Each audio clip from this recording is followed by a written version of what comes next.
Bueno, hoy en Charlas 914 tenemos a un invitado súper especial, sobre todo para la idea misma de lo que fue este programa, que no lo vamos a contar hoy porque lo que se nombra a veces termina no existiendo, entonces no vamos a contar la historia, pero que tiene que ver con el libro de Domenech del eclipse de la fraternidad, en un tiempo en donde con varios amigos nos pensábamos la transformación de la izquierda y de las dinámicas de la izquierda, que a veces pasa en muchas generaciones, aunque uno cree que la generación de uno es la última generación, pero no, pasan todas las generaciones, que la gente se piensa cómo hacemos para que esto sea distinto, cómo hacemos para que esto sea mejor, cómo hacemos para transformar el mundo. Y para nosotros Jesse Arteta siempre ha sido no solo un amigo, sino un maestro.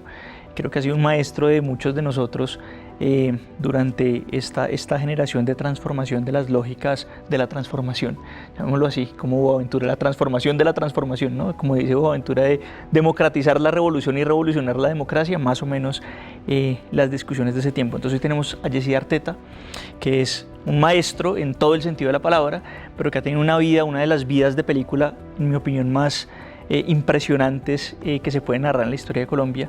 Barranquillero, fue guerrillero, estuvo en la cárcel por más de 10 años, salió además como, no sé si llamarlo, cómo es el nombre específico, pero fue gestor de paz durante mucho tiempo y pensador de la paz desde España en el exilio, pero siempre pensando en Colombia, y hoy juega un papel fundamental también en la construcción de paz, pero sobre todo también es un escritor y es un intelectual orgánico, llamémoslo intelectual orgánico, para pensarse la izquierda y las lógicas de la transformación. Entonces, Jesse Arteta, muchas gracias por estar aquí en Charlas 914.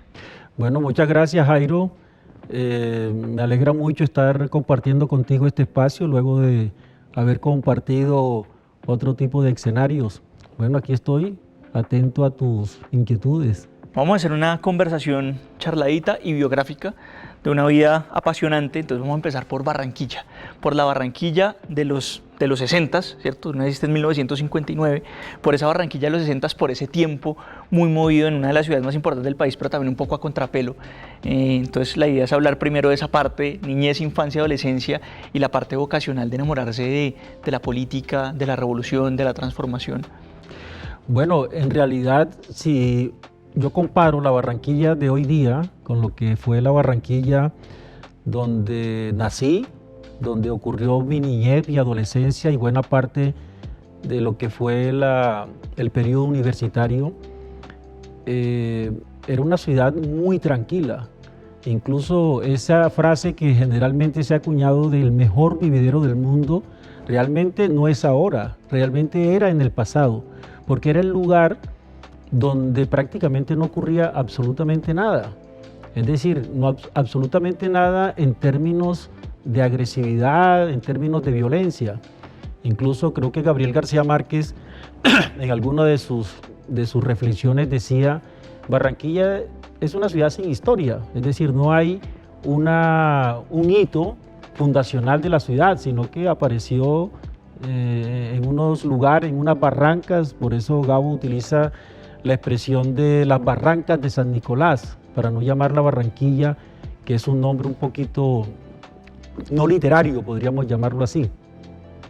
Bueno, yo me crié en un barrio popular, Barrio del Carmen, un barrio que en ese momento había sido edificado por el Instituto de Crédito Territorial y especialmente dirigido a profesores, maestros de escuela. Mi madre era profesora y era un barrio donde buena parte de sus habitantes eran maestros de escuela, pero en la parte de atrás había como una especie de pequeño tugurio que llamaban Marquetalia. Es decir, ahí habían algunos pillos, pues, de estos raponeros, robadores de gallina, o que saltaban por ahí una tapia para quedarse con cualquier cosa. Hoy día es un barrio que se diferencia mucho de lo que era en ese entonces, y hay un parque que era el famoso Parque del Carmen. Por ahí cerca vivía el famoso Flaco Meléndez, que fue uno de los futbolistas icónicos del balompié colombiano, y el estadio de fútbol, el Metropolitano, lleva su nombre. Y curiosamente ahora día buscando el barrio del Carmen, el parque, y aparece como en Google el Parque de los Burros. Sí, era el parque de los marihuaneros, porque efectivamente en esa época había mucha marihuana en ese parque. Esa era la época, pues, o sea, pero, a ver, marihuana del estilo de la revolución hippie sesentera. Exactamente. O No, mira, los marihuaneros de la época, más conocidos como burros por el tema de que fumaban la hierba, estaban más conectados con el rock, influenciado del Festival de Woodstock del 68, que llegó un poquito tarde, ¿no?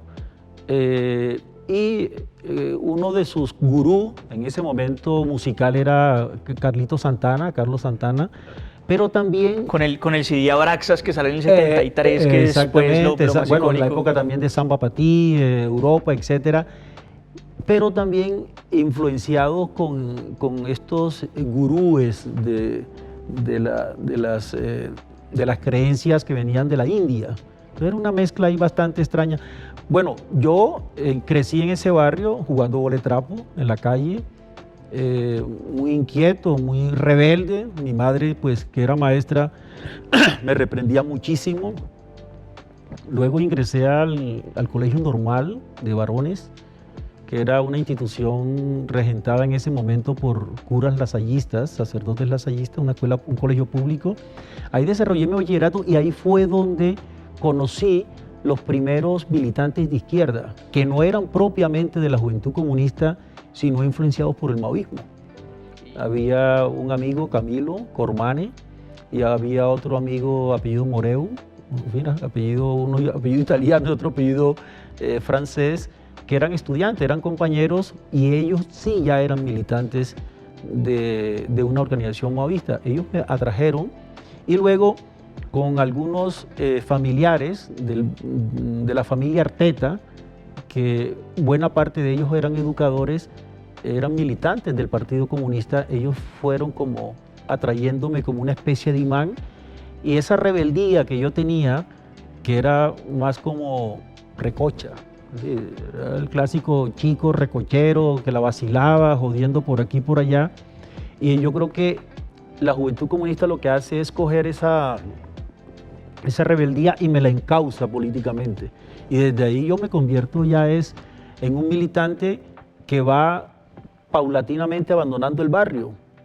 Porque tú que has pasado también por esas experiencias, Jairo, sabes que cuando la militancia empieza a atraerte y cuando las responsabilidades, el activismo estudiantil comienza a cautivarte, a seducirte, es cuando ya tú prácticamente lo vas dejando todo. Se vuelve la vida. Se vuelve la vida, incluso hasta la familia va quedando un poco marginal.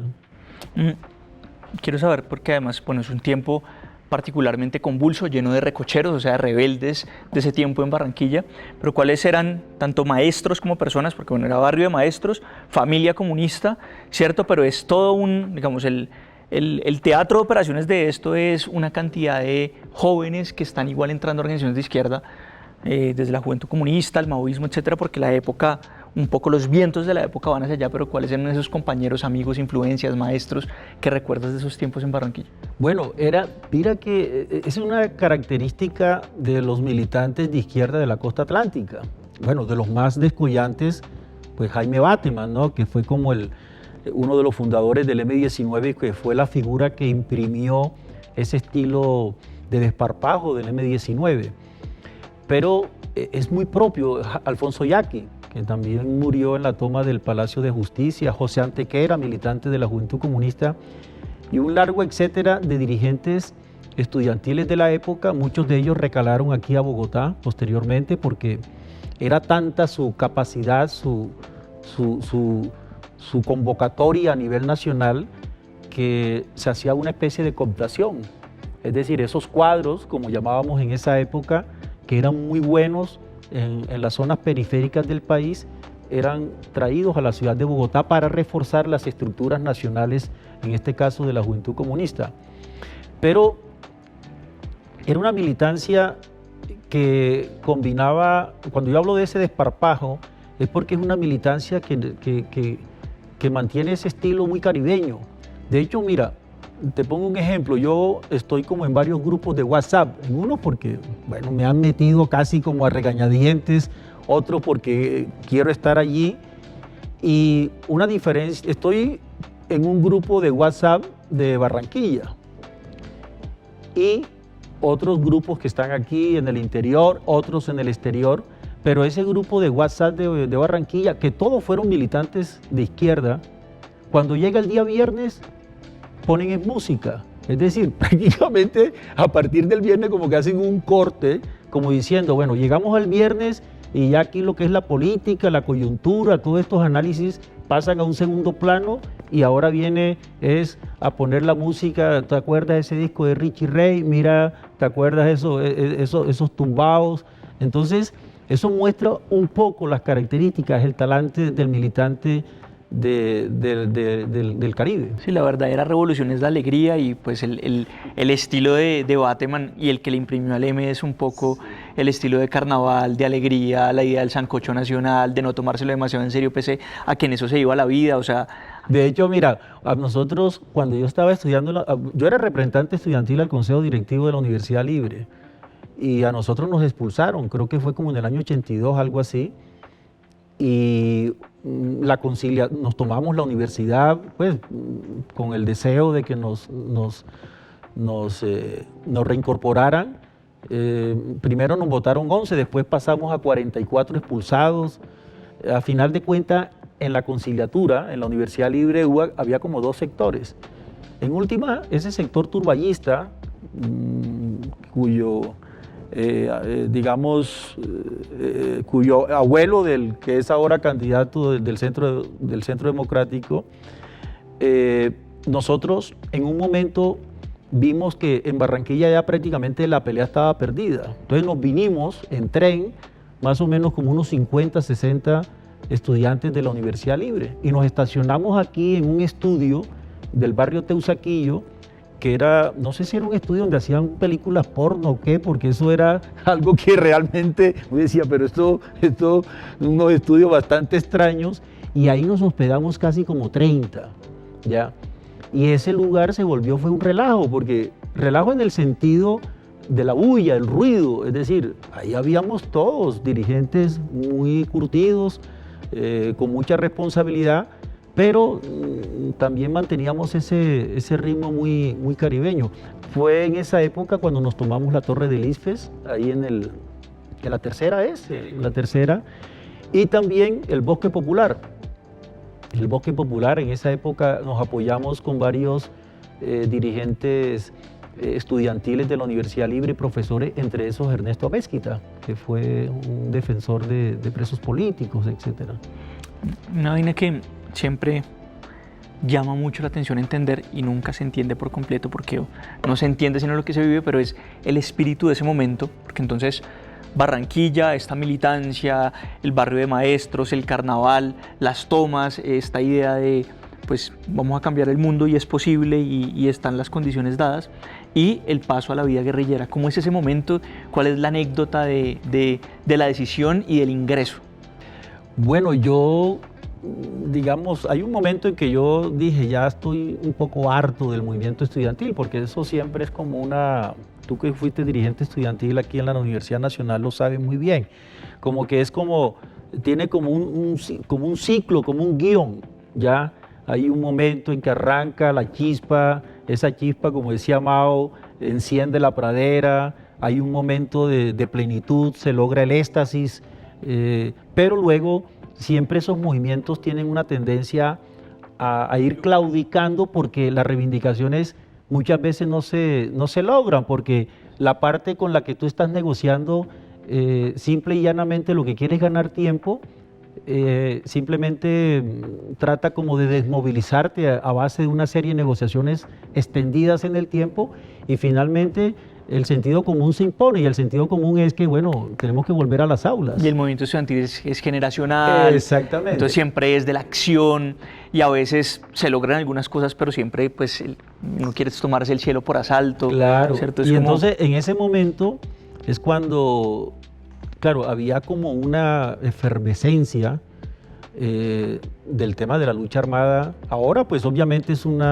disparate hablar de lucha armada en estos tiempos, pero para esa época hablar de lucha armada era como el discurso más adecuado, podríamos decirlo, para las condiciones de América Latina, porque América Latina en ese momento está sometida a dictaduras militares, es decir, salvo 2 o 3 países, entre esos Colombia, que algunos dicen, bueno, no teníamos una dictadura, pero teníamos un modelo de democracia restringida que era mucho más estricto que otras dictaduras, que dictaduras per se. Entonces, alguna vez leyendo, no me acuerdo qué texto, algo sobre la Revolución Nicaragüense, me encontré con una reflexión. Decía algo así que cuando hay un sistema de democracia restringida, un sistema, digamos, dictatorial, es más fácil que las capas intelectuales se vinculen a proyectos, digamos, de confrontación abierta. Porque claro, el intelectual necesita espacio, necesita hablar, y si al intelectual lo limitan, le inhiben la posibilidad de exponer sus ideas, pues entonces busca otras alternativas. Por eso es que la mayor parte de los grupos armados, no solamente en América Latina, en el mundo, su etiología viene de capas intelectuales, que obviamente luego van sumando otros sectores sociales, campesinos, obreros, etc. Entonces, en ese momento, en América Latina, la lucha armada es como el canto de la sirena, es como el cuerno el sonido del cuerno. Es la hora de los estudiantes, es la hora de los intelectuales, es la hora de la idea guerrillas. revolucionaria es que es lo definitivo. Exactamente. Es lo definitivo, un momento en donde todo va a cambiar y nunca nada va a volver a ser igual. Porque la primera gesta guerrillera fue importante, bueno, y que logró el triunfo fue la del 59, la del 26 de julio con Fidel, el Che, Camilo Cienfuegos, etc. Pero de ahí pasaron 20 años para llegar al año 79, que fue la Revolución Sandinista, y luego la ofensiva salvadoreña, lo que estaba ocurriendo en Guatemala. Y había algo característico en ese momento, y es que eso lo estábamos viendo nosotros ya por televisión. Y el M-19, las guerrillas colombianas ya estaban, yo no diría como en el lenguaje insurreccional, en las goteras de la ciudad, pero sí ese ambiente guerrillero se sentía en la ciudad. Por eso es que ahora, cuando ocurren todas estas manifestaciones de apoyo al gobierno de Petro, aparecen personas con banderas del M-19, pero no son jóvenes. Aparecen personas con banderas del M-19, la mayoría casi por los 60 años en adelante, porque en algún momento esa gente que eran jóvenes en su época hicieron algo. Seguramente nunca hicieron un disparo, pero colocaron una pinta sobre una pared, o repartieron una chabola, o guardaron en su casa a alguien que estaba huyendo, o guardaron una pistola. Es decir, era una época en que la juventud estaba, como dicen los españoles, estaba tirada al monte. Y difícilmente encontrabas tú en el seno de una universidad, fuera pública o privada, ideas que no fuesen alrededor del mundo de la izquierda. Incluso la Javeriana, las universidades privadas aquí, había muchísima militancia de izquierda. Era difícil en esos tiempos que alguien se pudiera parar en un mitin universitario hablando en nombre de alguno de los 2 grandes partidos tradicionales de la época, el liberal y el conservador. Es decir, era algo que no tenía lógica. Me gustaría dos anécdotas de la época y de la vida guerrillera. Una, ojalá que hable de eso que la gente conoce poco, que es cómo se vive la vida pues, en el campamento, como cierta idea de solidaridad, como una anécdota en esa perspectiva. Y otra que leí en una entrevista que te hicieron recientemente, que tiene que ver con dentro de las FARC comienza a ser crítico del militarismo de las FARC, ¿cierto? Y eso tampoco se conoce mucho, porque claro, para cualquier colombiano, guerrilla todo es igual, pero realmente las guerrillas tenían diferencias entre ellas, y las FARC pues tuvo sus características, tanto sociales y demás, pero hay mencionas como un conflicto que hubo con Raúl Reyes y demás. Me gustaría como una anécdota de cada una de las experiencias. Bueno, mira, hay una anécdota que para mí fue como, eso ocurrió en el departamento del Cauca. Con el presidente Belisario Betancur se firmó una tregua. En ese periodo yo llego al departamento del Cauca. En esa época estaba vivo Jacobo Arenas y por supuesto Alfonso Cano también. Y necesitaban alguien que tuviese pues con cierta capacidad política, organizativa, para darle una mano a los frentes guerrilleros que operaban en el departamento del Cauca. Bueno, como era un periodo de tregua y estábamos creando el movimiento La Unión Patriótica, me asignaron a mí con otras personas para un encuentro con lo que iba a ser la dirigencia de la Unión Patriótica en la ciudad de Popayán. Y fíjate tú lo que son los ciclos, digamos, de la vida, que la reunión era con Álvaro Pío Valencia, con el tío abuela de Paloma Valencia, que era el intelectual orgánico, podríamos decir, más importante que tenía el departamento del Cauca. Era un hombre cosmopolita, un pensador como ya prácticamente difícil encontrar en estas calendas.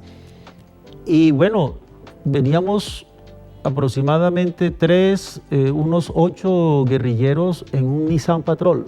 Veníamos con las armas y los equipos de campaña. Iba conduciendo uno de los guerrilleros por una carretera destapada y en ese momento, no sé, quizás perdió el control, era de noche y ese Nissan Patrol se salió y fue dando botes por un abismo abajo. Íbamos 3 en la cabina, íbamos 6 en la parte de atrás, es decir, íbamos 9 personas. Era de noche y claro, para mí eso fue terrible porque ahí murieron 2 personas en ese accidente de ese vehículo. En medio de la oscuridad yo creo que salí disparado, yo iba en la parte de atrás, salí disparado. Los 2 que murieron, una chica que se llamaba Patricia y un chico que se llamaba Horacio, creo que en el momento en que salieron disparados, cuando la capota saltó, seguramente cayeron contra el cuello, contra la nuca y murieron esnucados. Yo quedé jodido, tirado en una ladera y llegaron, decenas de campesinos. Por fortuna también era una área en ese momento muy consolidada por el 8º Frente de la FARC en el que en ese momento yo militaba. Y bueno, nos sacaron en Chacana. Es decir, la verdad es que yo apenas llevaba muy poco tiempo de estar en el departamento del Cauca. Y Albert Camus siempre hablaba de lo que era la muerte estúpida, ¿no? Entonces, claro, salgo yo de la vida estudiantil, me vinculo a la lucha armada y la primera misión que me envían al departamento del Cauca, y no voy a morir, digamos, en un combate, sino que voy a morir en un accidente de un coche pues, que se vuelca en una ladera de la cordillera occidental. Esa es una anécdota que incluso yo la narro en el libro Rebelde entre los rebeldes. Y sobre la otra anécdota que me comentabas, sobre qué tema me decías. Tú mencionabas en alguna entrevista como un momento crítico que empiezas a tener frente al militarismo que ves en las FARC, ¿cierto? Y que te haces allí como un enemigo, como una enemistad con Reyes, y te terminan llamando casi que a un juicio, etc. Bueno, mira, realmente, en las células de las FARC, en los frentes guerrilleros, en las compañías, las columnas, habían células del partido, digamos, un partido comunista clandestino, podríamos llamarlo así, que se reunía una vez al mes. Recuerdo yo que yo estaba en el Pato en esa época, allí estaba Raúl Reyes, Joaquín Gómez, varias personas, Y bueno, yo obviamente traía mucha formación política, por supuesto, que en esas reuniones era usual que yo interviniera, que hablara, es decir, sobre muchos temas, que opinara, porque era parte del sello pues, de una persona que viene del mundo urbano, del mundo intelectual, a la lucha armada. Pero hay un momento en que yo sentía tanta presión frente a lo que yo estaba exponiendo en algunas reuniones, en la que siempre había como una especie de censura, como una especie de guillotina que caía sobre mis planteamientos, casi como rechazándolos por alguna razón o quizás pensando que eran unos disparates o de pronto pensando que era alguna persona sospechosa, quién sabe. Y en una reunión que teníamos allá en el Pato, yo opté ese día por no decir nada, por no hablar. Ya, digo, no, hoy no voy a decir nada. Y entonces, a Reyes le pareció extraño. Entonces, Sospechoso. Sospechoso, sí, porque hablaba mucho, ahora era porque no estaba diciendo absolutamente nada. Entonces me dijo, a ver, Joaquín, que era mi seudónimo, pero ¿usted por qué no ha opinado? ¿Usted por qué no opina? Entonces, es decir, para que veas tú, como dice el proverbio popular, palo porque boga y palo porque no bogas. Bueno, esas contradicciones que había dentro, yo creo que la FARC era una organización que discutía muy poco hacia adentro. Por eso cuando surge el movimiento político, tienen tantas dificultades, porque había tanta temática represada, tantos temas que no fueron tratados a su debido tiempo, ¿ya? Y hizo que cuando hubo la oportunidad de hablar, de decir cosas, se produjo como una especie de implosión, digamos, desde adentro, ¿no? Es decir, este proyecto prácticamente casi como que fracasa desde adentro hacia afuera.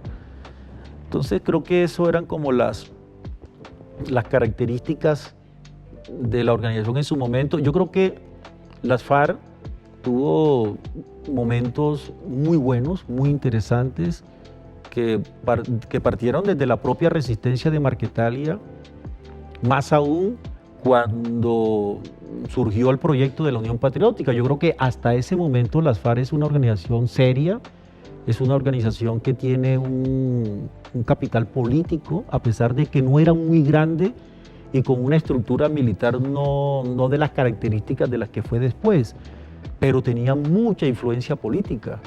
Es decir, había como una interfaz muy solidificado con la población donde influían, porque los frentes guerrilleros empleaban buena parte de su tiempo a la educación política, tanto interna como a la formación en su relación con la población. Yo recuerdo, por ejemplo, en algunos pueblos en el departamento del Cauca,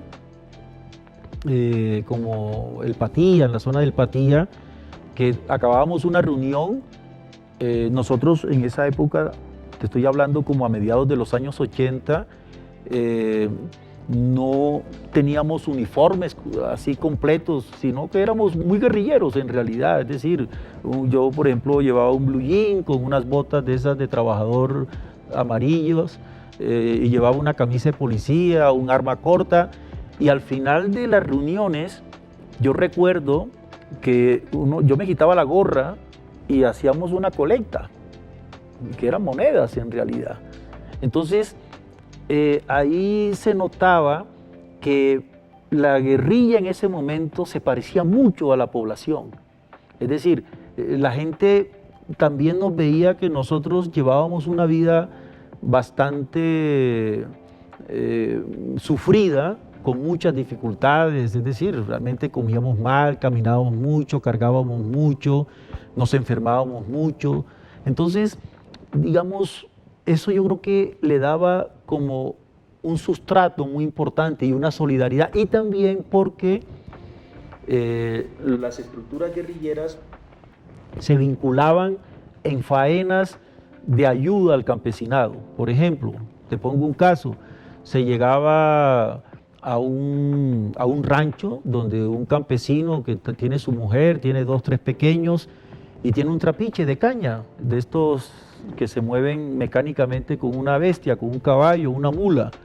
Y entonces nosotros nos les ofrecíamos al campesino para hacer para sacar la panela. Entonces ayudábamos a cortar la caña, pasarla por el trapiche, estar pendiente luego cuando ya estaba la panela a punto, llevarla a los moldes, y el campesino nos compensaba con unas panelas.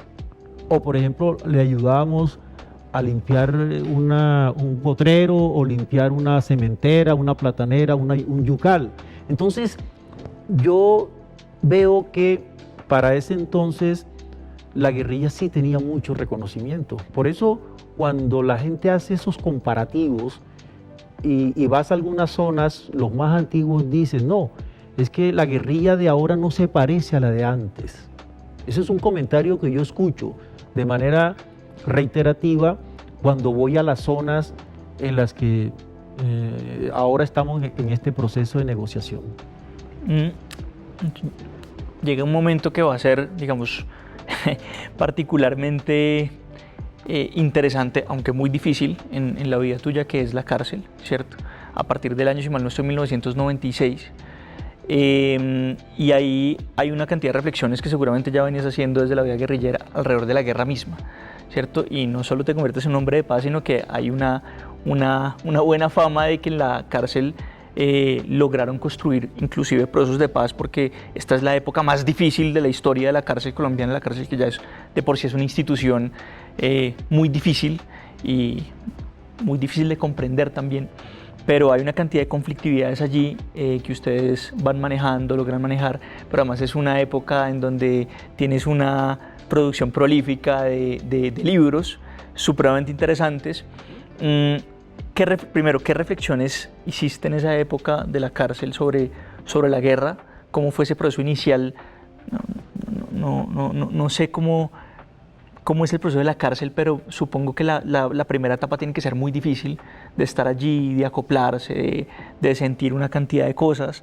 Se habla mucho de que eres uno de esos personajes que salen en esta cantidad de novelas que hacen RCN y Caracol, y entonces que hay un personaje, ese Jesse Arteta, porque en esa época, desde el 96 en adelante, entonces Arteta era un liderazgo súper importante para intentar mantener allí cierto diálogo y calma y toda la cuestión. Pero quiero preguntarte cómo es ese proceso desde el momento de la captura, que además sé que fue difícil, hasta, digamos, el paso por la cárcel, las reflexiones sobre la guerra, la producción intelectual. Esta es una época difícil, pero particularmente prolífica de tu vida. Sí, yo creo que la cárcel, mira, cuando yo llegué a la cárcel modelo aquí de Puente Aranda,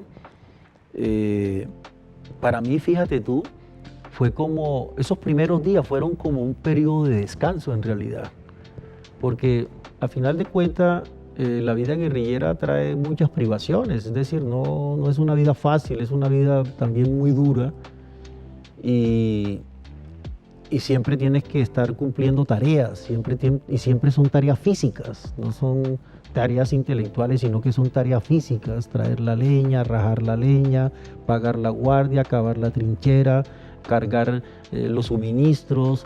Es decir, son puro trabajo físico, como es una unidad militar, y son trabajos agotadores. Cuando yo voy a la modelo, que me llevan al pabellón de máxima seguridad, pues claro, me encuentro en un sitio donde ya yo no tengo que levantarme a pagar guardia, ni tengo que levantarme a cocinar, ni tengo que traer leña. Lo único es que cuando pasaba, por ejemplo, helicóptero sobre la modelo, inmediatamente yo me ponía como en estado de alerta, pero era porque, claro, venía de un mundo de... El estrés postraumático. Exactamente, ya. Pero al principio fue como un periodo de descanso. Luego, bueno, fueron llegando los libros, ¿no? Yo siempre cargué libros. Cuando yo me fui para la guerrilla, yo me llevé los dos tomos de Albert Camus, que es como mi alter ego, el escritor que siempre ha sido como una especie de guía por su visión humanística, su manera de asumir las contradicciones, el tema de la rebelión, el humanismo. Y en la guerrilla también, llevaba siempre libros, siempre llevaba libros. Yo recuerdo que ahora días me encontré con una amiga de por allá, de un pueblo del departamento de Nariño. Su madre en esa época era profesora. Y yo, claro, como no podía andar con tantos libros encima, entonces teníamos como unas bestias, un caballo, una mula y una yegua. Y en una de esas yeguas, pues entonces cargábamos 2 cajones donde iban los libros.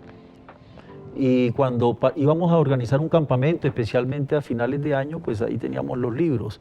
Y esos libros, al final yo se los doné a un colegio de bachillerato rural que apenas estaba comenzando en el departamento de Nariño. Y ahora días me encontré con la hija de la profesora y nos estábamos acordando de ese hecho. Entonces, en la cárcel, la lectura se intensificó, porque ahora sí tenía muchísimo tiempo para hacerlo. La Modelo en esa época era una cárcel yo creo que era la cárcel más peligrosa que había en el mundo, porque habían unos ajustes de cuentas de mafias en esa época que se estaban disputando los controles después de la muerte de los grandes capos de los carteles, en esas pugnas y en esa persecución por parte del Estado. Y todo eso se reflejaba en la prisión. Nosotros, para tratar de sustraernos de esa situación y evitar, por ejemplo, que algunos guerrilleros se contaminaran, porque claro, ahí capturaron muchos guerrilleros para esa época. Muchos de esos guerrilleros venían del campo, la mayoría. Eran muchachos que muchos de ellos ni siquiera habían conocido un conglomerado urbano, una ciudad medianamente importante. Entonces eran muchachos que salían prácticamente de la vereda a Bogotá, al peor lugar del mundo, es decir, al peor lugar de la ciudad, que es una prisión. Y es una prisión en la que el chico está, digamos, sometido a una serie de situaciones, temas de drogas, tantas cosas, es decir, o caer en manos de una estructura criminal que lo pueda absorber y ponerlo a hacer cosas dentro de la prisión. Y para esa época había realmente, por ejemplo, había mucho consumo de bazuco dentro de la cárcel. Y eso era un peligro porque la buena parte de las riñas, de los acuchillamientos o los ajustes de cuenta precisamente tenían que ver por no pago por el bazuco, que el consumo. Entonces el jíbaro cobra, no tienes el dinero porque no vino tu madre, porque no vino tu novia, tu hermana. Entonces en ese ambiente hipermachista, oígase bien, el ambiente de la cárcel es un ambiente hipermachista, uno tiene que hacer mucho esfuerzo para no caer en la tentación digamos, de estimular, digamos, la actitud violenta que por naturaleza el hombre tiene. Es decir, nosotros tenemos por naturaleza una parte animal, que es la parte esa violenta de la propia naturaleza animal, y en una prisión esa parte puede exacerbarse. Por eso, de hecho, estoy escribiendo en estos días el segundo libro que se llama Fuga Masiva, que es ese periodo de la cárcel, y estaba recordando un pasaje cuando yo recién llegué, que yo había conocido a una chica antes de que me capturaran. Realmente estaba muy enamorado de ella, me había visto muy pocas veces, y cuando me capturaron ella estuvo allí, me apoyó durante un periodo, pero ante la incertidumbre de que podía durar 1 año, 2, 4, 5, toda la vida, pues obviamente una mujer con la que tú no tienes mayores, digamos, proyectos, simple y llanamente me dijo: Yesid, no sé, yo no puedo esperar tanto, ¿ya? Entonces, claro, para una persona que está bajo esas condiciones, para mí eso fue muy duro, fue un golpe, digamos, en el aspecto sentimental, durísimo. Por eso los libros siempre fueron como la vía de escape. Yo recuerdo, porque yo estimulé también a varios... ¿Cuándo empiezas a escribir? ¿Cuál es el momento de empezar? Yo empecé en un concurso de cuento que organizaron ahí en la prisión. Y entonces alguien me dijo, una amiga, me dijo, oye, sí, escribe algo. Entonces yo dije, bueno, voy a escribir un relato de algo que me sucedió por allá con un indígena de la etnia Agua, por allá por las cabeceras del río Telembí. Entonces yo con este indígena, don Gabriel Nastacuaz, conversábamos. Él no hablaba bien el castellano, él tenía dificultad porque él hablaba en la lengua nativa, pero sin embargo nos entendíamos un poco a señas, etc. Y yo hice un cuento alrededor de esa relación con don Gabriel. Y bueno, gané el concurso, me dieron unos libros, un premio. Y bueno, ya con un premio dije, pues voy a seguir escribiendo. Entonces ahí fue cuando me disparé en esa parte. ¿Cuáles fueron, digamos, en esa época, además de estar en un mismo patio en donde hay líderes guerrilleros, paramilitares, delincuencia común, ese diálogo significó alguna reflexión complementaria con lo que ya habías reflexionado en épocas de la guerra, sobre la guerra misma y sobre las posibilidades de la paz? Claro, ahí la cárcel estaba muy hacinada. Bueno, eso es casi como una constante, ¿no? El hacinamiento en las prisiones. Pero en esa época... Exactamente, porque es la lucha por el espacio, y si las organizaciones que están dentro obviamente negocian con esos espacios. Y en esa época éramos casi más de 5.500 presos en una manzana, 5.500 almas en una manzana. El día de la visita, por ejemplo, cuando era con niños, que se conoce como los 40, iban alrededor podíamos estar en esa manzana 15.000, 20.000 personas. Es decir, eso era una locura, el espacio era realmente muy reducido para moverse, para hacer cosas, y entonces las luchas internas, las luchas van desde espacio, desde deudas, desde ajustes, es decir, eso incrementaba la violencia interna. Entonces hubo un motín en el año 96, 97, en la Semana Santa del año 97, hubo un motín muy grande, que normalmente los motines acaban mal. Es decir, tú puedes las historias de los motines en las cárceles y eso es una masacre, porque se juntan grupos que están, digamos, en compartimentos estancos por los patios, por las rejas. En un motín se pierden todos los controles y vienen los ajustes. Incluso en las películas también esa parte la recrean bastante bien los guionistas. Entonces, en ese motín se juntó toda la cárcel, pero curiosamente no hubo un solo muerto. Fue algo bastante extraño, porque la gente estaba como harta de todas las condiciones con su existencia, es decir, el tema de los abogados, las defensas, la comida, la ausencia de trabajo, los talleres eran muy pocos, había poco trabajo. Y en esa negociación que la hicimos en la azotea, recuerdo yo que el defensor del pueblo para la época era el hermano de Castro Caicedo, Germán Castro Caicedo, que el escritor, vino el procurador general, vinieron varios personajes, el director del IMPEC, y se hizo una negociación y ahí se creó una mesa de trabajo, la cual yo la presidí. Es decir, los presos, muchos de ellos comunes, me eligieron para que yo los representara en las negociaciones. En el marco de todas esas negociaciones, nosotros establecimos una línea de contactos con sectores eclesiásticos, políticos.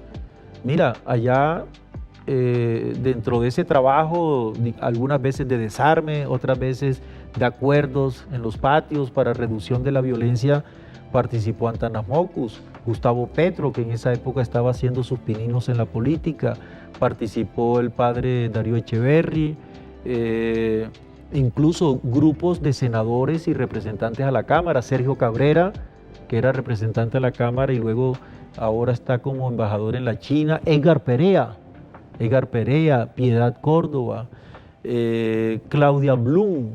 Es decir, fue como todo un espectro político del país que vio que esa mesa de trabajo estaba aportando, que estaba creando un ambiente, digamos, como de distensión y de apaciguamiento, Pero ya con el tiempo la situación empeoró, a mí me trasladaron de esa prisión y ya la pugna que había en el exterior entre grupos paramilitares, con grupos de delincuencia, con la guerrilla, se extendió a la prisión. Entonces fue ya ese periodo bastante duro, el más difícil. Ya yo había salido de allí, me habían trasladado para La Picota, y de ahí para La Picota me habían llevado para Valledupar, La Tramacúa, después me llevaron para Cómbita, y así me fueron trasladando de una cárcel a otra, porque, claro, las autoridades penitenciarias, decir, me tenían en la mirada, porque siempre que pasaba algo, yo hay veces trataba como de evitar, de no ponerme al frente, digamos, de las reivindicaciones, pero los presos al último decían, Yesí, que tú que sabes hablar, que tú que tal, para que nos represente. Entonces siempre en esas negociaciones la decapitación la hacen por los voceros. Tú bien lo sabes, también lo hacen en el movimiento estudiantil y en el movimiento sindical, y eso también ocurrió. ¿Cómo es el proceso en el que terminas saliendo finalmente de la cárcel y cuentas una historia de que terminas escondido, pues en el momento ya del exilio hacia España? ¿Cómo es esa historia, el temor de esos días? ¿Cuál era la promesa? ¿Cuáles eran los sentimientos? Supongo que una cantidad de cosas, además, porque, claro, el país va cambiando, las ideas van cambiando, pero también va cambiando la persona. Entonces quisiera saber cómo es la biografía. En ese momento ya para mí estaba claro que el capítulo de la lucha armada estaba cerrado, incluso mucho antes de que recuperara la libertad, porque ya en ese momento el mapa político de América Latina estaba cambiando, y estaba cambiando de una manera. Ese es un tiempo, cuando la caída del muro de Berlín, cuando se rompe pues ya el tema de lo que se conoce como ese periodo de la Guerra Fría. Bueno, ya sabes tú cómo se solventó esa situación. Pero bueno, los movimientos políticos, los movimientos sociales ajenos a la lucha armada son los que van, como se dice popularmente, van mandando la parada. Son esos movimientos que van irrumpiendo y son los que van definiendo el nuevo mapa político de América Latina. Yo estaba preso y yo estaba observando y leyendo sobre lo que estaba ocurriendo.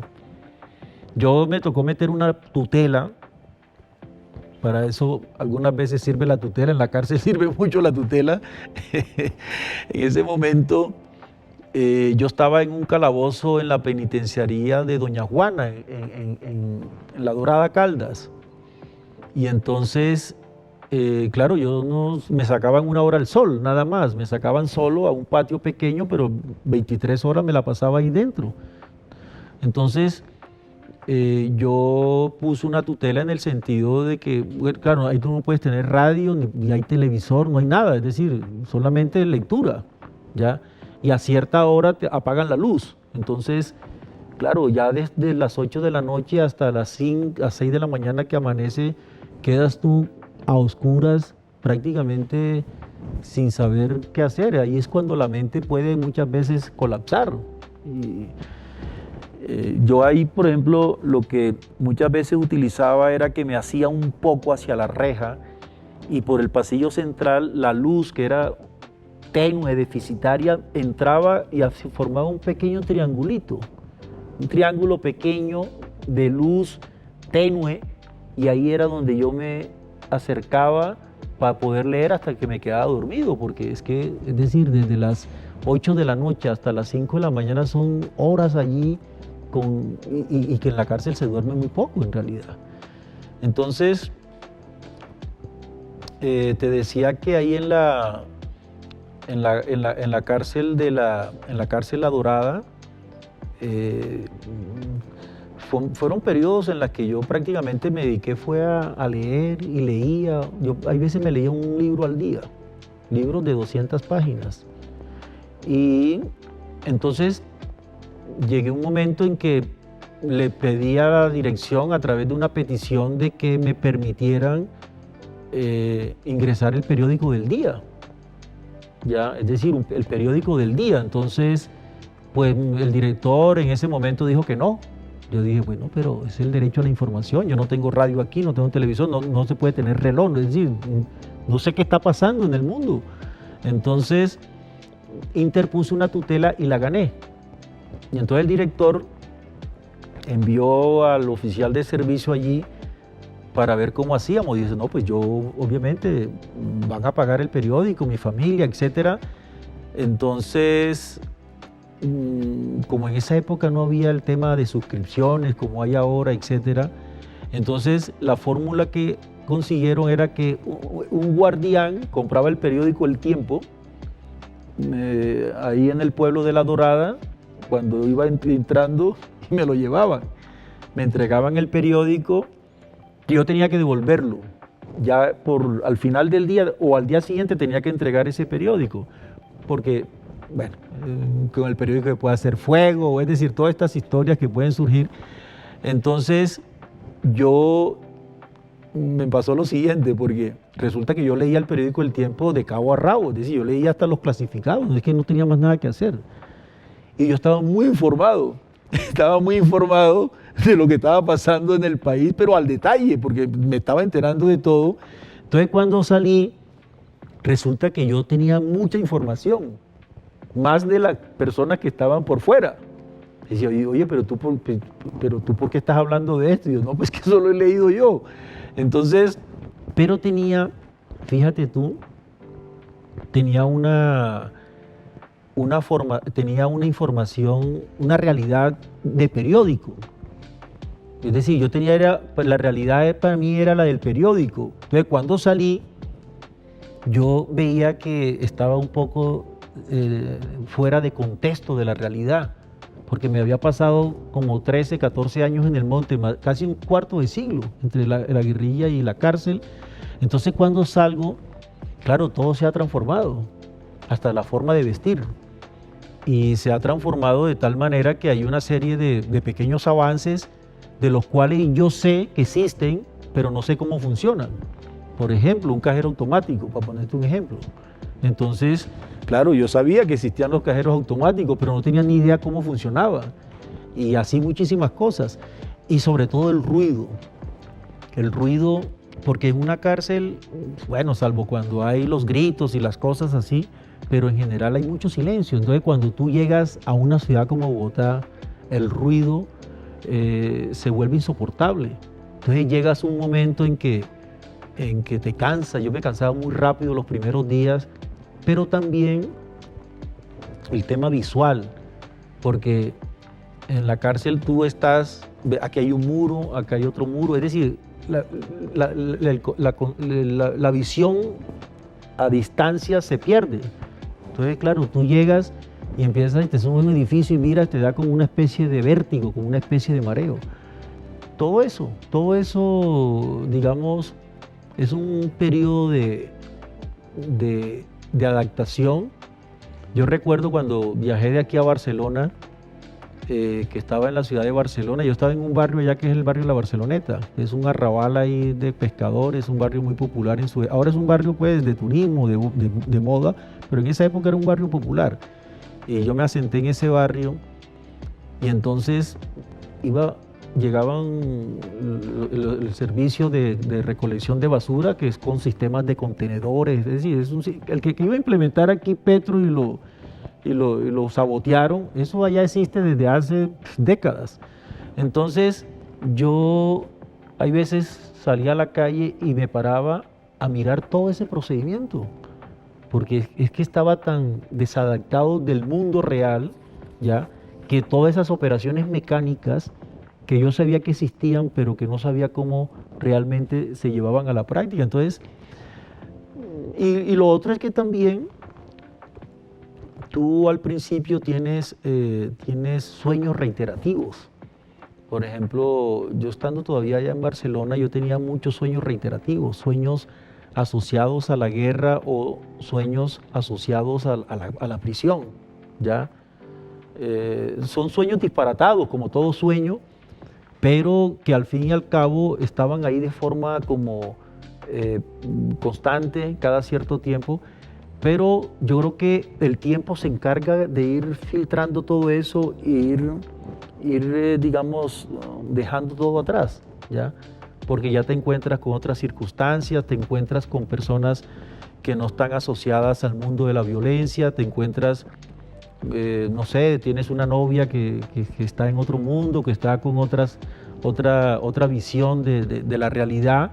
Y yo incluso, yo tuve una pareja al principio por allá, una alemana, ella, de Baviera, y ella también me ayudó mucho a hacer ese tránsito, ¿no? A hacer ese tránsito de lo trascendental a lo sencillo.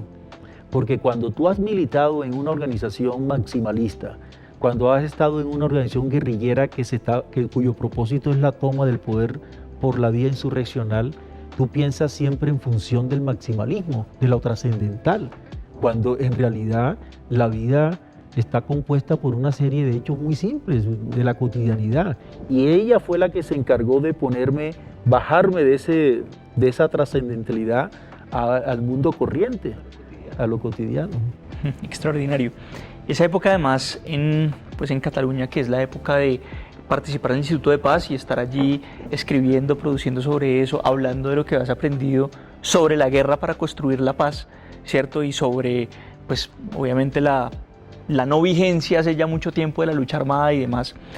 Es una época también muy interesante porque es una época donde, imagino, aprendes de la izquierda europea en parte, pero también los movimientos que se están dando en la izquierda europea, ¿no? Que tiene este lastre de la socialdemocracia de los 90 con Blair y eso, pero después vienen otros movimientos que son todos muy interesantes y que vienen desde los movimientos ciudadanos, y en España va a ser Podemos, y en fin. Pero me parece muy interesante porque en esos escritos ya de esta época en España, hay una reflexión muy interesante sobre la transformación de la política y sobre la importancia de renovar la política, de comprender de otra forma a la gente, una reflexión un poquito gramsciana en parte, pero también adaptada a los contextos, en el caso nuestro, pues América Latina, porque se ve, digamos, la foto de la vieja izquierda versus la América Latina de hoy, pues es totalmente distinta, y lo mismo pues pasaba en Europa. Pero quisiera preguntarte por esa reflexión, ¿cómo fue? Porque acabas de hablar de una que es bien interesante, que es eso de lo trascendental, lo definitivo, pues que es el espíritu revolucionario, ¿no? O sea, el adanismo de voy a inventar un nuevo mundo, hacia lo cotidiano, pero también elementos de la transformación. ¿Cómo fue esa etapa y esas reflexiones? Mira, tú sabes que hay uno de los grandes teóricos de la guerra es Clausewitz, ¿ya? Y una de las frases que se toma en el mundo de la actividad militar es que la guerra es el reino de la incertidumbre. Es decir, hay veces tú preparas un combate con todas tus fuerzas, lo planificas en una maqueta, etcétera, y cuando ya se desarrollan los hechos, todo cambia. Incluso, yo no sé si tú recuerdas este libro de Stendhal que se llama La Cartuja de Parma. En la Cartuja de Parma el personaje está en la batalla de Waterloo, ¿ya? Que es la batalla donde derrotan a Napoleón, y ese personaje va de un lado para otro, para acá, para acá, para allá, para acá. Es decir, y a final de cuentas, cuando acaba todo, que termina por allá arrumado, no sé en qué parte, cuando ya aparecen ya los que van a contar el desarrollo de la batalla, todo encaja, todo pareciera perfecto, como las fuerzas se movieron con base al plan, etcétera, etcétera, cuando en realidad no es así. Entonces yo estaba en la Universidad Autónoma, esto te lo digo para llegar a lo siguiente, yo estaba en la Universidad Autónoma trabajando con Vicent Fisas, que es acaba de ser, le acaban de otorgar el premio que otorga el ICI, que es el Instituto Catalán de Paz, Internacional de Paz, como la persona más relevante del año en materia de construcción de paz. Yo trabajé muchos años con él, él fue mi mentor durante muchos años, una persona muy sencilla, inteligente, muy vinculada con Colombia, ayudó muchísimo. Yo trabajaba con él allí eso se llama Escuela de Cultura de Paz, Escuela de Cultura de Paz. Trabajaba 35 horas a la semana, y en la Universidad Autónoma es un campus que queda como a unos en tren de cercanía son unos 37 minutos. Y me recuerdo que en esos días era la Semana Cultural. La Semana Cultural de la Universidad Autónoma era muy famosa. En esos días, famosa pero por la rumba. Es decir, cuando uno había visto una Semana Cultural aquí en la Universidad Nacional, en la Universidad Libre, etcétera, donde prima principalmente la actividad artística, cultural, la conferencia, el teatro, el cine, la pintura y algo obviamente de música, pero allá era una rumba, es decir, era todo el campus en una fiesta con un macro botellón, es decir, eso era un botellón.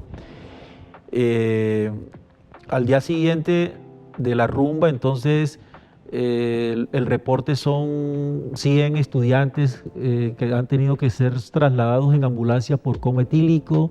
La rectora en ese entonces de la universidad quiso mostrarle a los periodistas de que eso no era una semana cultural, sino que todo eso se había transmutado de una manera degradante, que dejaba mucho que decir de una universidad.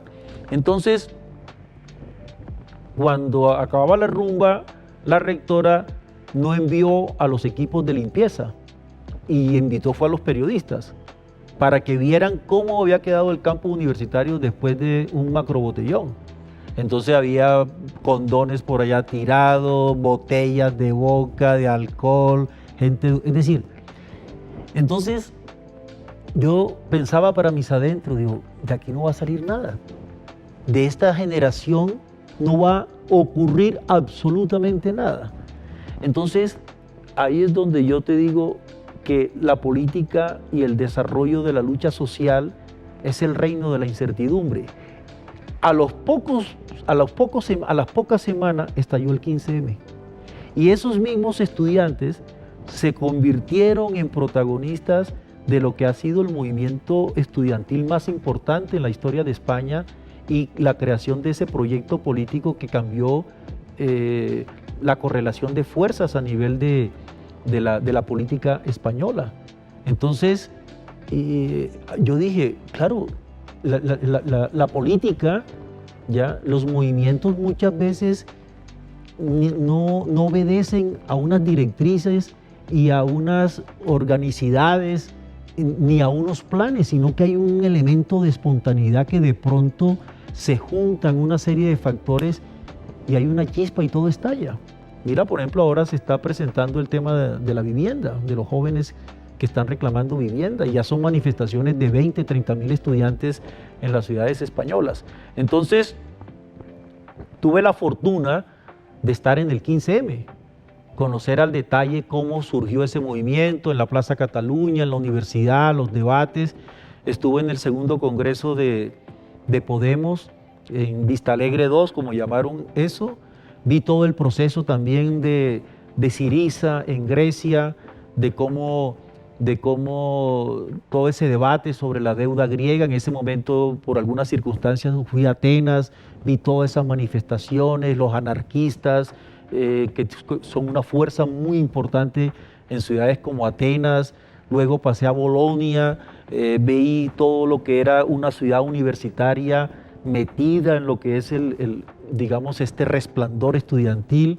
Es decir, las luchas independentistas, es decir, toda una serie de fenómenos, una ebullición social en Europa, de las cuales yo iba observando, participando, por supuesto, los congresos, las escuelas de formación, los grandes festivales de la prensa de izquierda, del Festival de Aván en Portugal, el Festival de la Humanité en París, es decir, toda una serie de eventos que uno los había estudiado, los había leído por la literatura política, pero vivirlo, estar allí como una persona más en esa muchedumbre que está siendo protagonista de un cambio social, fue para mí una enseñanza práctica. Ya era la practicidad, la realidad frente a toda la teoría. Entonces lo que yo hice fue retomar todos esos momentos, y fue cuando escribí ese librito, La mala reputación, que recogí las experiencias, pero la puse en la perspectiva también latinoamericana, en la perspectiva colombiana, porque digamos, las dos orillas del Atlántico hay veces se van alternando y es rara la vez en que los acontecimientos son concomitantes. Cuando América Latina está en ebullición, Europa está en un periodo, un periodo frío, donde no está ocurriendo nada, y hay veces todo lo contrario. Mientras América Latina está como en cierta tranquilidad, Europa está en ebullición. Entonces, son dos experiencias que por el tema de las comunicaciones, el tema global, terminaron finalmente intercalando información, maneras de organizarse, incluso en la parte estética y en la parte retórica, en la parte discursiva. Es decir, ya no era, esa es una observación en la que antes Europa no sacaba nada de América Latina. Es decir, era como una sociedad subalterna y que como la izquierda en América Latina tenía muy poco realmente que enseñar a la izquierda europea. Eso ya no es así. Y también aquí se perdió esa visión de que todo el pensamiento tenía que partir de los teóricos europeos. Eso ya tampoco es así. Entonces, ya esos complejos de superioridad o esos complejos de inferioridad ya no transcurren en estas dos partes, en estas dos orillas del Atlántico. Quiero preguntarte, digamos, estamos en una etapa bien particular de la historia humana, ¿cierto? Lo que está pasando, por un lado, Rusia-Ucrania, por otro lado, Israel-Gaza, ¿cierto? Y este sentimiento generalizado de que vivimos en un tiempo de preguerra, en que todo se está calentando demasiado, en que no hay rutas del diálogo, en que el multilateralismo está roto. Inclusive ahorita en los bombardeos de Israel al Líbano, pues hemos visto ya ataques frente a los cascos azules que están allí en el Líbano. Es decir, es un tiempo bien particular donde pareciera que todos los pactos posterior a la Segunda Guerra Mundial, los pactos del multilateralismo, los pactos de paz internacional, cierta convergencia, independientemente de la valoración y de la hegemonía mundial y de la época del mundo unipolar de los 90 con la hegemonía de los Estados Unidos y demás, pero pareciera romperse. Y digamos que en la esquina del movimiento también como que en paralelo estamos viendo el ascenso de autoritarismos de derecha por todos lados, ¿cierto? La amenaza de Trump en los Estados Unidos cada vez como que más con más fuerza, lo que vivimos en Brasil con Jair Bolsonaro, el tema Javier Milei en Argentina. Es decir, estas experiencias de una derecha que además es nueva, ¿cierto? No es la vieja derecha, sino que es una derecha renovada. ¿Cómo analizar el mundo de hoy? Es decir, ¿qué estamos viviendo y de alguna manera cuál puede ser el papel de los movimientos sociales, de los movimientos alternativos, si se quiere, de las izquierdas en el marco de esa circunstancia que vive el mundo? Sí, eso es que, mira, yo te lo voy a mostrar, digamos, metafóricamente, o a hacer un símil. Es como cuando un niño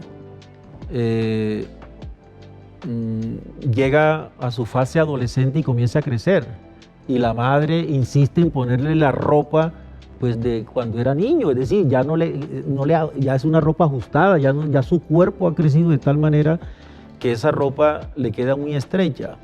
Entonces, digamos,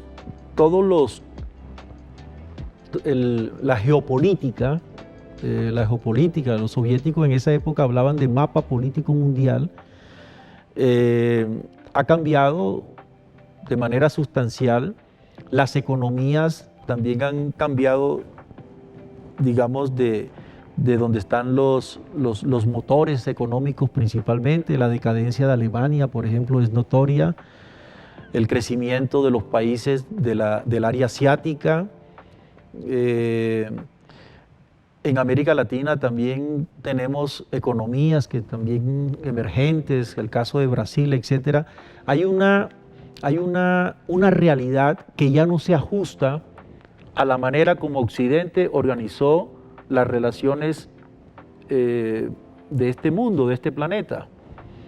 Y eso es lo que ha ocasionado toda esta serie de conflictos, porque se trata de mantener por la fuerza unas relaciones internacionales que ya no se están saliendo, digamos, de ese marco que se había trazado con anterioridad.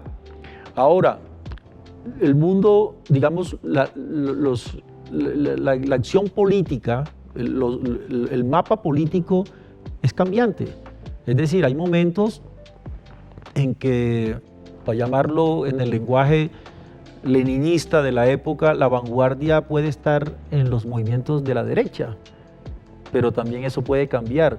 Si tú recuerdas, por ejemplo, cuando la gente dice, bueno, sí, estamos en un ascenso de la derecha, estamos en un gran momento en que países como Hungría, Polonia, la misma Italia con la señora Meloni, Orbán en Hungría, el triunfo de la derecha en Grecia, en Portugal, la misma España, etc. Los países nórdicos, que generalmente venían en una línea muy socialdemócrata, también se ve como una especie de declive, pero eso también se ha vivido antes. Ese periodo que sirvió de preámbulo a la Primera Guerra Mundial, donde se instauraron discursos chauvinistas, discursos nacionalistas que ocasionaron la Primera Guerra Mundial, y de esa Primera Guerra Mundial surgió la primera revolución proletaria, que fue la Revolución Rusa de 1917. Y en los preámbulos, después de la República de Weimar y después de todo este ascenso del fascismo y la derrota del fascismo, viene todo lo que fueron las revoluciones que ocurrieron después de la Segunda Guerra Mundial. Es decir, yo creo que son ciclos que se van viviendo en la misma América Latina. Es decir, afortunadamente en América Latina tenemos un tipo de violencia más asociada a los temas de desigualdades, pero en realidad América Latina es un continente pacífico. Es decir, nosotros no tenemos en este momento un escenario de guerras, y ojalá se mantenga esa actitud, incluso en el caso de Colombia. Mira, por ejemplo, yo cuando hace como unos 20 días estuve en Florencia en una reunión donde participaron alrededor de unas 200 personas que venían de los 16 municipios del Caquetá. Campesinos, jóvenes, organizaciones sociales que constituyen lo que se llaman los consejos municipales de paz. Gente que vive en veredas, en corregimientos, en pueblos pequeños, en inspecciones, y uno realmente le dice uno dice, mientras vemos todas esas noticias, ese panorama tan desolador en Europa, en el Medio Oriente, en el Golfo Pérsico con los hutíes, etc. Y aquí en Colombia, a pesar de todas las dificultades, todos los problemas que tenemos, 200 personas que se están reuniendo porque están construyendo y son promotores de paz en sus veredas, con todos los riesgos que eso implica. Que haya conversaciones, a pesar de todas las dificultades, significa de que nosotros no estamos perdidos, de que ese pesimismo que tratan de mostrarnos frente a la realidad colombiana, si ponemos la mirada en otros lugares del planeta, realmente nosotros todavía tenemos la capacidad de pensar en paz, y que tú realices encuentros, organizaciones que se reúnen, mujeres que se reúnen alrededor de hacer ejercicios de paz. Realmente esto es una ganancia, es una bonanza para un planeta en la que están ocurriendo tantos desastres bélicos. Para finalizar, vamos a terminar con unas preguntas rápidas para enmarcar un poco los gustos de Jessy Ardeta. ¿Cuál es tu música preferida? La salsa. Escucho de todo. Yo escucho de todo en realidad, pero la salsa es la que marca siempre la salsa. En una época, antes de los 16 años, era más rockero, pero la salsa siempre estuvo ahí presente. Que la salsa es otra forma de rock. Ah, sí. Pero bueno, ya sabe qué tipo de salsa me estoy refiriendo, ¿no? Me estoy refiriendo, no esta salsa, que llaman porno salsa, ¿no? La salsa romántica. No, la salsa clásica, la de toda la vida, sí. 1 o 2 libros de cabecera? Albert Camus es mi libro de cabecera, sus obras, El hombre rebelde, El mito de Sísifo. ¿Y otro? ¿Quieres contar? Mira que hay un libro que yo he recomendado muchísimo, que es el de es un escritor norteamericano, No digas nada, que tiene que ver con el conflicto en el Ulster, en el norte de Irlanda. Ese libro ganó premio Pulitzer, fue uno de los libros más leídos en los Estados Unidos. Es un libro que yo siempre lo tengo allí, siempre lo voy recomendando. Pero mira, esta semana yo leí toda la obra de Federico Nietzsche, buena parte la leí en la cárcel. Y ahora tuve la posibilidad de ir ahí donde está el Centro Gabriel García Márquez, y llegaron las obras completas de Federico Nietzsche en 4 tomos. Las compré, porque para mí Nietzsche es como digamos, un pensador único. Es un pensador único, es un filósofo único, ¿ya? Extraordinario. Cada frase de ella es como si son 4 tomos donde es como si fueran lo que hoy llaman un tweet, ¿no? Cada frase de Federico Nietzsche es para inspirarte y para decir muchísimas cosas. Sé que has sido cinéfilo, entonces vamos a hablar de 3 películas que consideres que te han marcado, que son imprescindibles, pues. Bueno, para mí, Novecento de Bertolucci fue una película que para mí fue muy, muy importante en su momento. Además, hace poco murió el gran Donald Sutherland. Sutherland, sí, es uno de los... El antagonista de la película. Yo me recuerdo cuando él trabajó en Los 12 al patíbulo, con Charles Bronson, con Lee Marvin, bueno, etcétera, Ernest Borgnine. La saga del Padrino, por supuesto, para mí eso es una de las películas que me marcó. Y fíjate tú, otra película que también me influyó muchísimo fue una película cubana, Memorias del Subdesarrollo, cuando Cuba hacía muy buen cine, muchísimo cine de una calidad realmente extraordinaria. Por último, vimos hace poco el video de Pepe Mujica despidiéndose en estas palabras, y bueno, Mujica es uno de esos liderazgos que es muy interesante porque ha sido clásico, pues es el hombre que estuvo en la guerrilla, que estuvo en la cárcel, etcétera, y que de alguna forma tiene un mensaje además de perdón, muy beligerante, muy de izquierda, pero de perdón, de reconciliación, de paz, también muy latinoamericanista. ¿Qué mensaje en este tiempo difícil o ciclo, como lo queramos llamar, te gustaría dejar, no solamente para las nuevas generaciones y la gente que está pensando en luchar y en hacer cosas, sino inclusive para la gente que está hoy pensando es el país, el mundo, que está en medio como de esta dinámica difícil en este tiempo que no sabemos muy bien para dónde va, ¿no?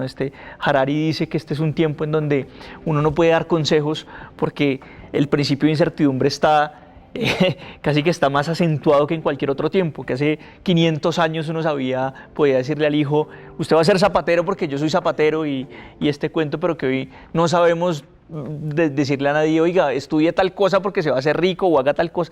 Eso no es posible, ¿cierto? En ese tiempo de incertidumbre.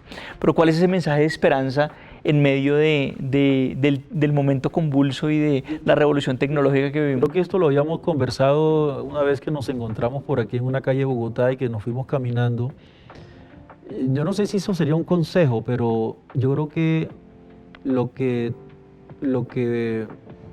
daña a un individuo es la codicia. El deseo de enriquecerse, ¿ya?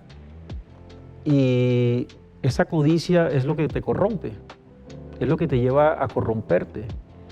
Yo creo que tú puedes llevar una vida sencilla,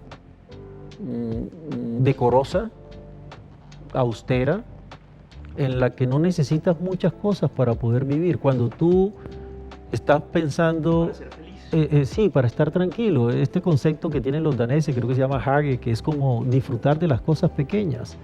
Es decir, O el Ikigai japonés. exactamente, hay que disfrutar de las cosas pequeñas y precisamente este es el gran legado de Pepe Mujica. Un hombre que no cambió absolutamente nada su modus vivendi. Y eso es, digamos, el mensaje que él dio. De hecho, no es ni siquiera un mensaje teórico, porque Mujica no fue un teórico.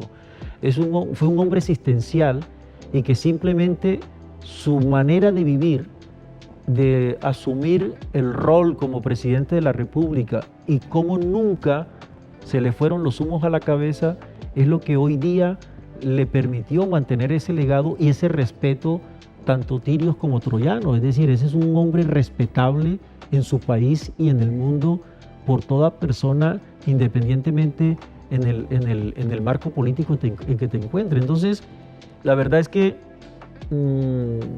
yo por eso, a mí los elementos relacionados con la riqueza, el lujo, a mí personalmente eso no me interesa nada en absoluto.